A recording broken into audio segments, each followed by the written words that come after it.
orang tua siswa itu merasakan juga bagaimana mendidik dan menggembleng selama ini anaknya. Tidak sedikit orang tua yang kadang viral karena memarah-marahi anaknya. Baru bisa saya rasa ini Pak Ustadz. Baru saya rasa ini bagaimana mendidik anak saya ini. Karena biasanya pagi-pagi disuruh pagi-pagi seperti ini ya. Terus dia ya urusan hikmahnya di sini orang tua bilang, wah ternyata paling yang dialami guru ini seperti ini beratnya untuk mendidik anak-anak kita di sekolah. Kamu ini siapa yang suruh kasih berikan bantuan masyarakat saya? Dia bilang ini kita lembaga kemanusiaan Pak, Ibu. Di mana ada aduan bahwasanya di sini anak masyarakat yang perlu dibantu, kita bantu. Dia bilang itu bukan tanggung jawabmu. Dia bilang iya memang bukan tanggung jawab. Iya itu bukan tanggung jawab, ini tanggung jawab saya. Dia bilang terus kalau bukan tanggung jawab saya, tanggung jawab Bapak. Kenapa Bapak tidak bantu? Selamat datang di podcast Cerita Sudut Pandang, podcast yang akan membagikan cerita dari beragam sudut pandang. So, selamat menyaksikan. Assalamualaikum warahmatullahi wabarakatuh. Waalaikumsalam warahmatullahi wabarakatuh. Selamat datang kembali di podcast Cerita Sudut Pandang.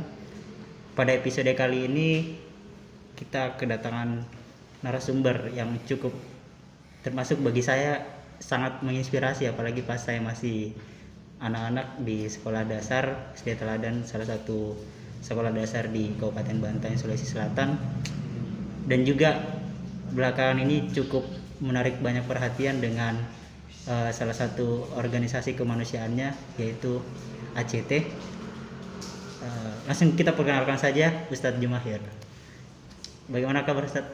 Alhamdulillah. Kemarin kegiatan apa saja dari Barat saya dengar? Oh ya, jadi salah satu kegiatan kita merupakan agenda tahunan yaitu family gathering, yang mana tujuannya adalah untuk membangun chemistry antara relawan. Ya, seperti itu. Baru pulang pagi. Iya, baru pulang sekali. Pada podcast ini mau cerita tentang berdiskusi lah tentang apa hikmah yang bisa diambil dari masa pandemi, karena kalau saya sebagai siswa apalagi mahasiswa begini, terlalu banyak keluhan yang dirasakan dan bahkan cerita-ceritanya itu sudah tersebar di media sosial, tapi jarang sekali kita mendengar keluhan atau ya cerita-cerita dari guru, itu jarang sekali. Kemudian saya juga akan sebentar tanya-tanya tentang istilahnya pergerakan kemanusiaannya Ustadz Jumahir selama di masa pandemi. Tapi pertama dulu Ustadz, selama pandemi kalau di sekarang masih di SD 1 Ustadz? Ya, di SD 1. Ya.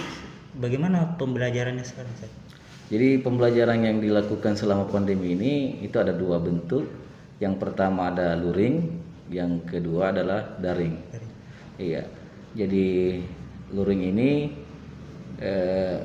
luar jaringan, yang mana guru-guru ini sangat dituntut untuk mendatangi siswa. Iya. Dan keluh kesahnya di sini terkadang juga ada yang orang tua siswa yang sensitif sekali terhadap corona, terkhusus waktu awal-awal. Bahkan ada guru kadang diusir dari rumahnya. Iya, karena dianggap itu membawa virus. Iya.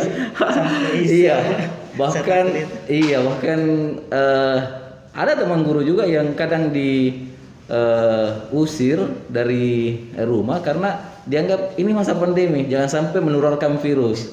Padahal ini kita lakukan adalah luring, tetap mematuhi protokol kesehatan. Tapi masih saja ada orang tua yang sangat sensitif dan takut yang berlebihan terkait dengan pandemi yang terjadi ini.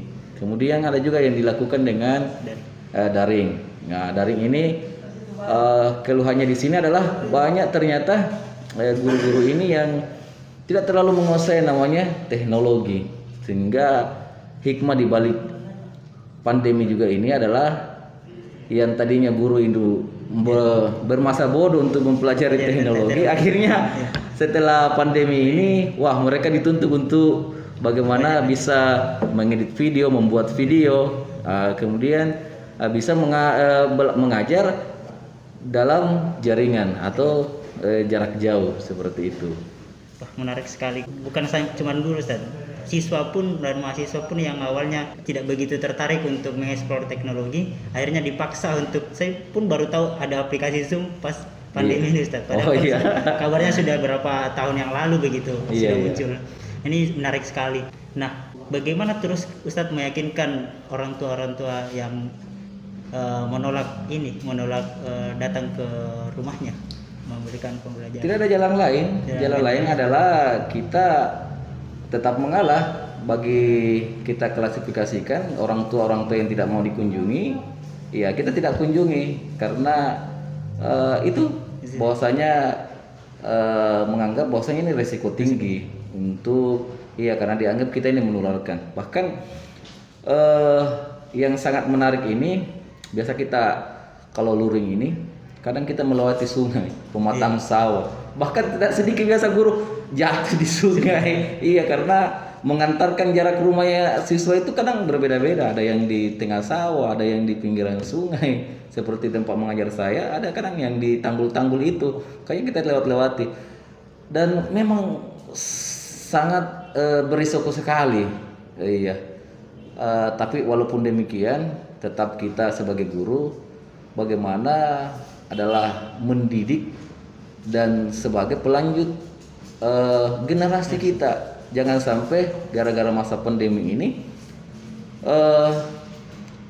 generasi kita ini tidak belajar lagi. Kita kan kasihan. Seperti itu.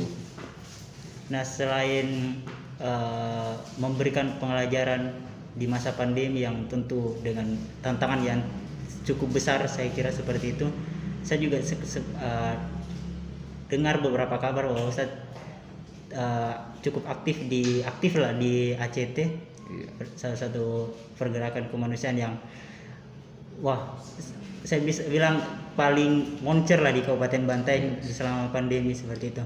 Nah, itu bisa diceritakan Ustaz bagaimana awal mulanya Ustaz bergabung di ACT dulu? Jadi awal mulanya saya bergabung di lembaga ini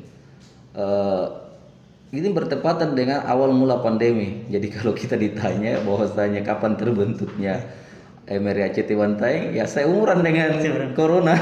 Berarti seumuran dengan corona. Pas ada corona Jadi pas ulang tahun corona kemarin kita juga ulang tahun. Berarti bulan bulan berapa?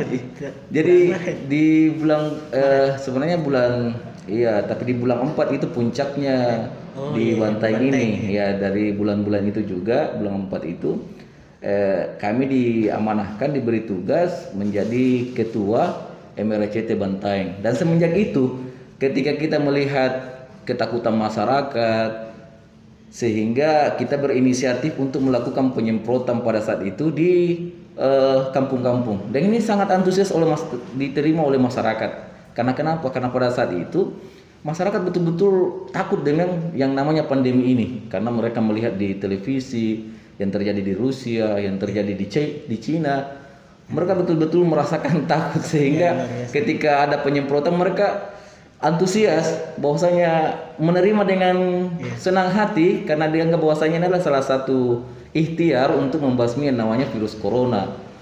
Dan selepas itu, dan ternyata kita juga melihat bahwasanya ternyata pandemi ini cukup mempengaruhi juga di segala mata pencaharian masyarakat, kasihan. Sehingga kita berinisiatif untuk bagaimana membantu pemerintah dan membantu masyarakat untuk untuk ekonominya, di bidang ekonominya, karena banyak sekali yang profesi seperti tukang beca, profesi yang lainnya ini sangat berdampak sekali, karena pada saat itu pemerintah melakukan pembatasan, sehingga semua dilarang untuk beraktivitas, sehingga kita melakukan pada saat itu pasar murah online. Pasar murah online ini alhamdulillah sangat membantu sekali masyarakat, karena kita melayani masyarakat itu dengan pemesanan melalui online, dengan bekerja sama dengan beberapa jasa online, pengantaran ojek online di Kabupaten Bantaeng, dengan mendiskon 50% dari harga pokok. Seperti beras di pasaran, harganya 8.000, kita cuma jual 4.000. Dan semua ini harga pokok, dan itu cuma menelpon ke pasar ACT, kita antarkan cukup membayar 3.000 online aja, sehingga ojek online juga berfungsi, kemudian masyarakat juga ini terbantu karena disubsidi oleh ACT semua kebutuhan pokoknya, dan alhamdulillah ini diapresiasi oleh Bapak Bupati Bantaeng dan dibuka langsung oleh Bapak Bupati Bantaeng untuk pasar murah online-nya ini, dan disambut dengan senang hati oleh masyarakat, terkhusus masyarakat kalangan bawah. Seperti itu. Menarik tadi ceritanya yang awal-awal terbentuknya ACT. Kan kalau bisa dibilang itu di Bantaeng itu corona itu tidak begitu sebombastis di Jakarta, tapi efeknya itu sangat luar biasa begitu. Nah, sewaktu Ustadz sampai di titik-titik lokasi untuk membagikan bantuan begitu, apakah ada cerita-cerita penolakan kah karena mereka merasa jangan dekat begitu karena mungkin kita membawa virus atau seperti apa begitu? Iya, tentunya hal yang seperti itu banyak sekali. Iya, bahkan ketika kita masuk di satu kampung kita betul ditolak ada dari mana? Dari tidak boleh dulu nih diusir lah yang seperti itu, sehingga kita tidak kehilangan akal, terus bagaimana berkreasi, berinovasi untuk memikirkan bagaimana supaya bantuan ini bisa sampai ke tangan ini, sehingga kita menggunakan jasa online itu sendiri. Walaupun ternyata dari pihak ojek online ini banyak juga yang berkeluh kesah bahwasanya di sini ditolak, katanya nggak boleh. Itu di awal-awal COVID ini betul-betul masyarakat itu takut. Masyarakat takut dengan pandemi ini. Iya, seperti itu. Jadi memang di awal-awal COVID itu ya betul-betul masyarakat dibuat takut untuk keluar dan takut untuk menerima tamu. Takut kedatangan kampungnya itu oleh orang-orang asing, orang-orang yang tadi kenal, seperti itu. Itu cerita yang menarik di selama corona ini. Dan saya juga dengar bahwa Ustadz memiliki banyak sumbangan dana dari berbagai pihak. Iya. Salah satunya yang kemarin kita sempat cerita bahwa Ustadz dapat dana dari mana Ustadz? Yang dari luar negeri. Mungkin bisa diceritakan. Iya, jadi kemarin juga dari relawan ACT ini kita mencari donasi ini bukan hanya di lokal, tapi terkadang juga ada di luar kota, bahkan di internasional. Iya. Ketika itu kita membagikan linknya, kemudian gambar-gambar, foto-foto aksi-aksi kita di Bantaeng. Ternyata ada seorang donatur bernama Ali Muhammad Fatel yang berdomisili di Inggris. Ini alhamdulillah cukup tergugah hatinya, termasuk sempat kemarin di Bantaeng ada yang viral, salah satu warga yang ada di apalagi desa yang ada di sini sekitar Hermes ini. Iya, yang viral seorang orang tua namanya Pak Gama yang tinggal di atas pohon. Iya, sehingga kemarin kita asesmen, kemudian kita kirimkan lagi ini kepada Muhammad Ali Fatel. Alhamdulillah dia tertarik lagi untuk mendanai, dan ketika itu dia mengirim dan dirupiahkan itu sekitar 18 juta untuk membantu membedah rumah dari Bapak Gama. Dan ini merupakan donasi kita yang dari luar negeri yang dilakukan komunikasi oleh relawan kita seperti itu. Jadi sehingga pelaporan kita pada saat itu harus menggunakan bahasa Inggris. Ada relawan yang pasti dalam berbahasa Inggris, sehingga itu yang berkomunikasi dan merupakan juga pelaporannya seperti itu.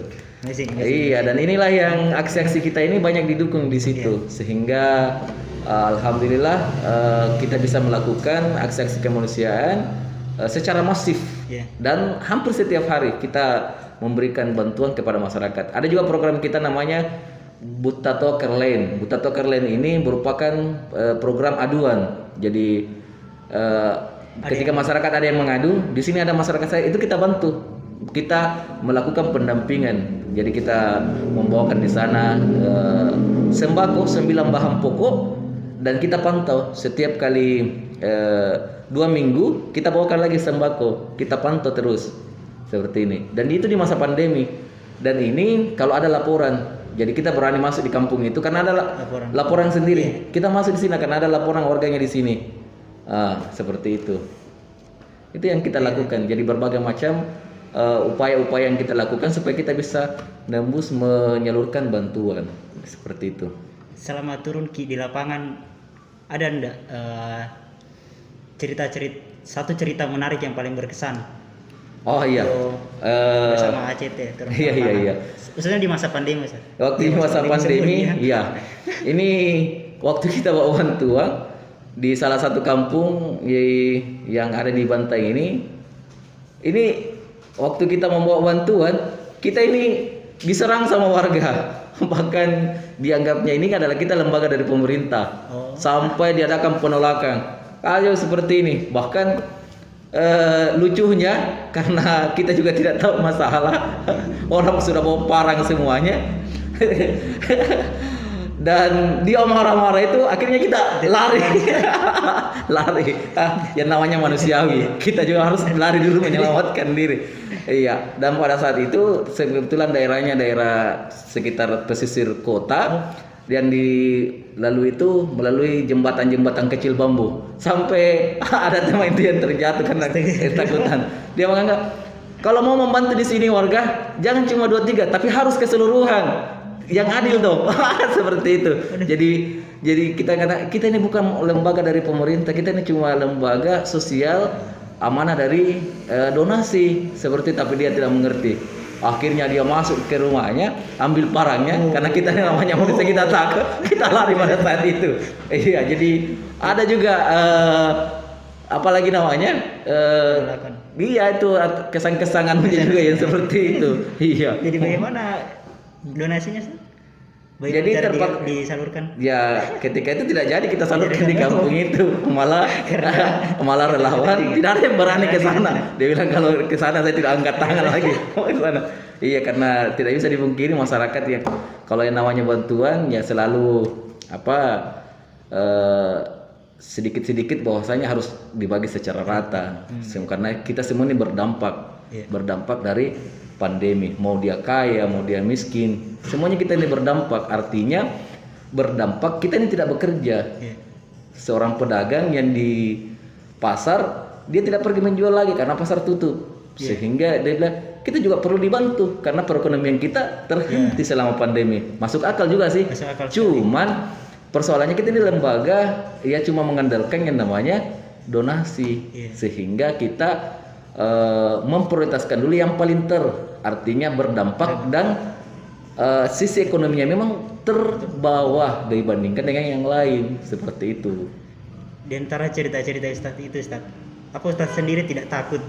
Karena kan awal-awal di pandemi itu sistem kita di Indonesia saja untuk pelacakan corona itu masih sangat minim, apalagi di Bantaeng. Iya. Apa Ustadz tidak takut turun di lapangan dan terjadi hal-hal yang tidak diinginkan begitu? Wah, pernah juga. Jadi hampir semua relawan itu waktu sudah ada dikabarkan Bantaeng ini positif. Bulan April. Iya, bulan April. Semua relawan ini takut untuk turun ke lapangan. Bahkan ada seminggu itu setelah dikabarkan bahwasanya sudah ada positif, takut keluar. Bahkan tidak berbuat aksi, tinggal di rumahnya. Kita ini bilangin, kenapa tidak mau? Jangan lagi ada berani keluar. Sudah ada positif. Katanya di daerah Moroa itu seorang anak pesantren yang terkena positif. Sehingga relawan pada saat itu tidak ada berani turun. Jadi sehingga 1 minggu pada saat itu tidak ada yang berani.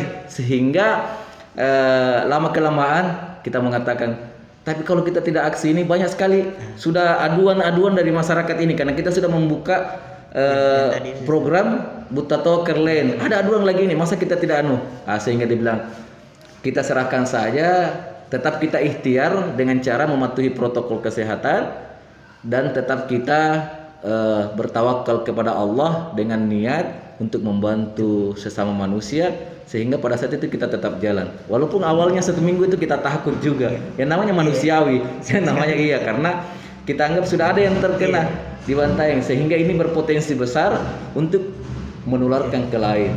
Yang namanya manusia juga kan takut juga seperti itu. Iya. Nah itu yang sempat saya pikirkan juga di awal-awal kemarin Ustaz. Iya. Karena kan Ustaz juga cukup sering turun ke lapangan, saya Iya. amati di Facebook, ya salah satu Iya. media sosialnya Ustaz. Itu sangat sering begitu. Apakah Ustaz tidak takut? Dan jawabannya itu tadi. Iya. Bahkan ini merupakan tantangan juga bagi kita di dunia relawan. Iya. Bahkan di relawan ACT ini waktu awal-awal itu 3 orang ada yang terkena positif. Hah? Iya, terkena positif. ACT Banteng. ACT Bantaeng yang terkena positif, sehingga hampir semua relawan itu diswab. Oh. Iya. Di situ bertambahlah kita rasa takut. Bahwasanya kita memang ini yang menantang maut sebenarnya, karena kita sudah dilarang untuk keluar physical distancing, tetapi kita terjun ke masyarakat, berinteraksi dengan masyarakat, sehingga pada saat itu ada 3 teman relawan yang diisolasi pada saat itu, dibawa ke Makassar. Dan untuk siapa-siapa yang ditemani kontak, maka semua teman relawan itu Termasuk kita Ustaz. termasuk saya di swab juga. Jadi disitulah kita bahwasanya kalau memang kita ini qadarullah ini kita wafat melalui seperti ini, ya mau di apa, kita pasrah. Karena semakin kita stres, pada saat itu sempat kita drop juga seperti itu. Jadi kita serahkan saja. Iya.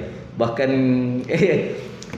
apalagi namanya, sempat kita berpesan-pesan sama relawan, kalau sempat nanti saya tidak pulang lagi, tolong berikan sama keluarga saya kasih sawar ya. Berpesan wasiat seperti itu.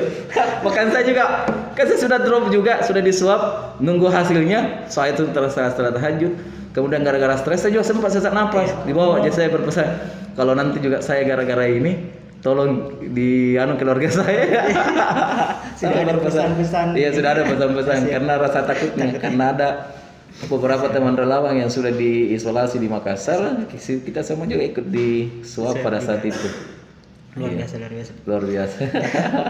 Terus bagaimana respon dari pemerintah setempat, dari pemerintah Kabupaten Banteng atas gerakan yang dilakukan oleh Ustadz dan teman-teman di ACT? Iya, seperti kita lihat di media sosial, baik di media online maupun di media akun resmi dari pemerintah Kabupaten Banteng, itu sangat mengapresiasi sekali kegiatan-kegiatan dan aksi yang dilakukan oleh relawan-relawan ACT. Dan ini diwujudkan dalam bentuk pemberian piagam penghargaan kepada relawan ACT karena kepeduliannya terhadap masyarakat yang sudah membantu pemerintah untuk membantu masyarakat Kabupaten Banteng, khususnya yang terdampak secara ekonomi, seperti itu.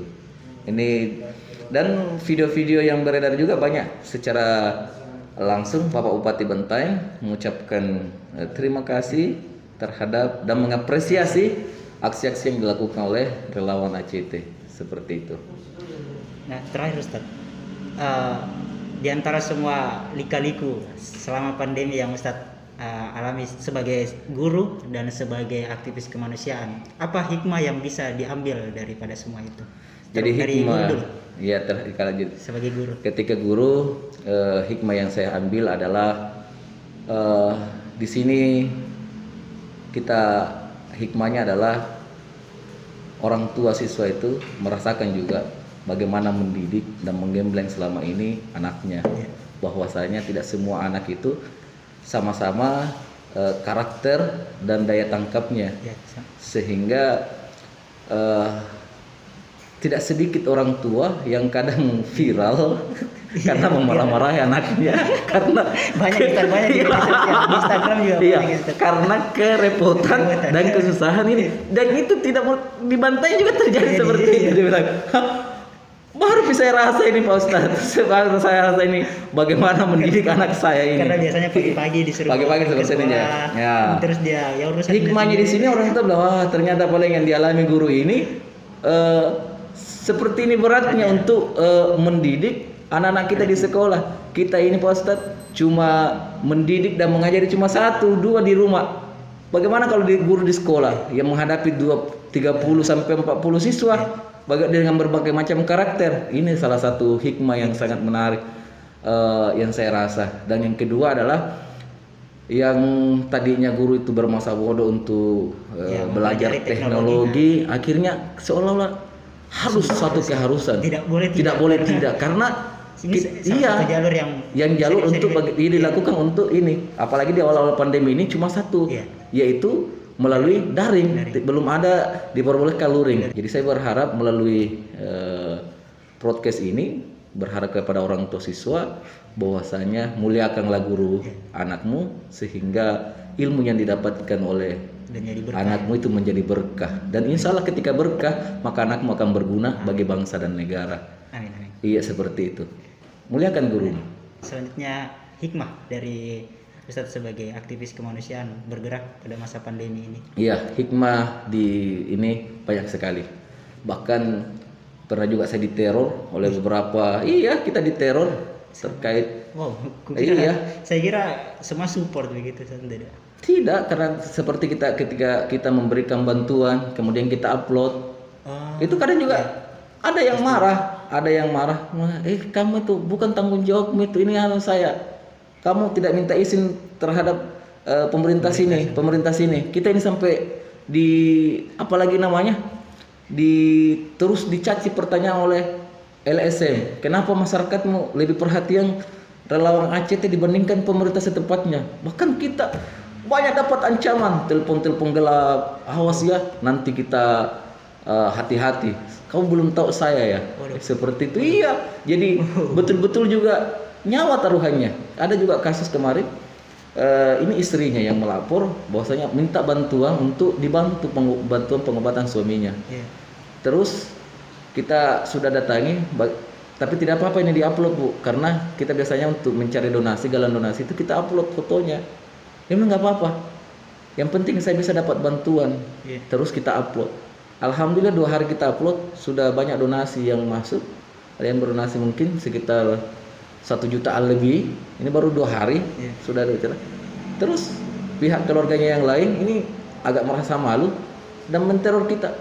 Dia katanya, kenapa diposting lagi begitu? Seperti orang iya.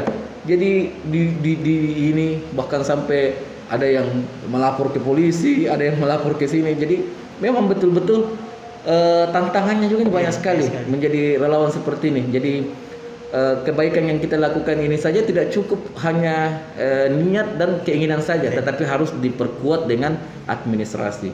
Administrasinya adalah di sini betul-betul ketika kita ada dibantu, harus ada persetujuan dari keluarga, seperti itu.